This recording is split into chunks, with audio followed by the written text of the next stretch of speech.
First cousin میں جو لوگ شادیاں کرتے ہیں، کس میں انٹر میرجز جو فرسٹ کزن کے ساتھ جو جیسے آپ نے کی ہوئی ہے، جی یہ کیوں نہیں کہتے؟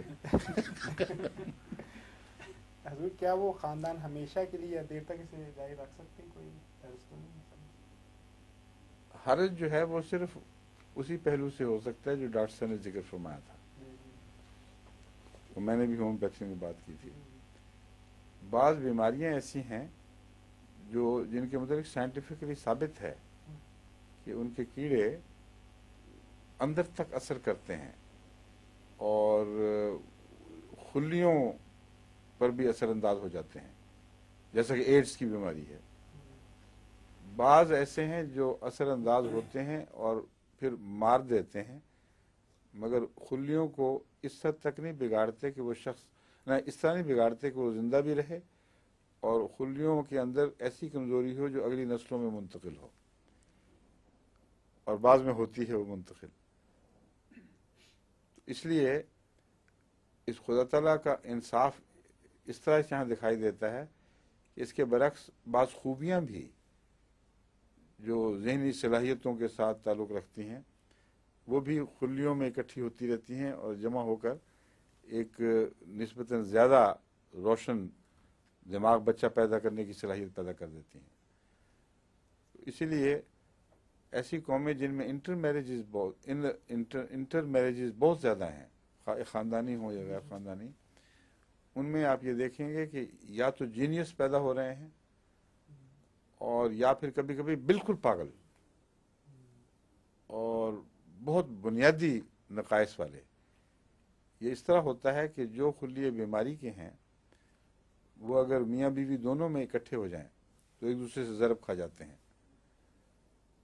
اسی لیے وہ جو جن کو بیماری ہوتی ہے نا انیمیا کی، بعض کیا کہتے ہیں اس کو، نہیں انیمیا کو انیمیا کہتے ہیں، نہیں وہ جو جس خون کے اندر داخل ہوتا ہے، انیمک ٹینڈنسی، دو اگر اکٹھے ہو جائیں تو پھر بالکل ہی خون کے بغیر گزارے نہیں چلتے۔ ہیموفیلیا، ہاں، ہیموفیلیا سے تو خون بہتا ہے نا باہر۔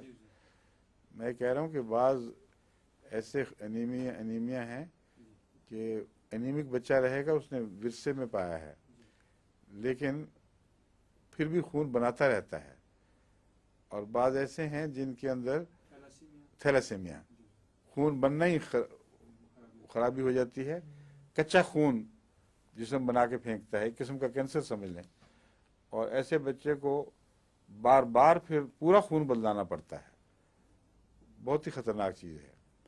اس کے متعلق ڈاکٹر کہتے ہیں کہ اگر ایک میں آدھا پایا جائے، نصف، تو یہ احتیاط کرو کہ اس کی شادی صرف وہاں کی جائے جہاں اس کا کوئی کسی قسم کا جز نہ پایا جائے، ورنہ ضرب کھا جاتا ہے۔ تو یہ وہ مضمون ہے جو آپ پوچھ رہے ہیں۔ انٹر میرجز بذات خود کوئی خرابی نہیں ہے، لیکن اگر یہ احتیاط نہ کی جائے انٹر میرج میں کہ ایک کزن ہے، اس کی فیملی میں ایک نقص موجود ہے، تو اس فیملی میں بھی موجود ہے، اگر وہاں آپ شادی کریں گے تو بڑا بھاری اس بات کا احتمال ہے کہ پھر وہ دونوں مل کر آئندہ بچوں میں زیادہ بچے بیمار پیدا کر دیں۔ تو آنکھیں کھول کر دیکھ کر اگر فیصلے کیے جائیں تو اصولاً کوئی نقصان نہیں ہے، اور اگر چن کر کیے جائیں کہ اچھی خوبیوں والے کزن میں شادیاں کی جائیں تو پھر وہ ملٹی پلائی کریں گی خوبیاں۔ ٹھیک ہے، آپ کو تو اللہ کے فضل سے کوئی نقصان نہیں ہوا؟ نہیں نہیں، سر درد ہے ویسے ہمارے خاندان میں، سر درد وہ چلی ہے، تو ویسے ٹھیک ہے اللہ۔ ہم اگر ایک دوسرے کی طرف سے تو سر درد نہیں نا ملی آپ کو؟ اچھا،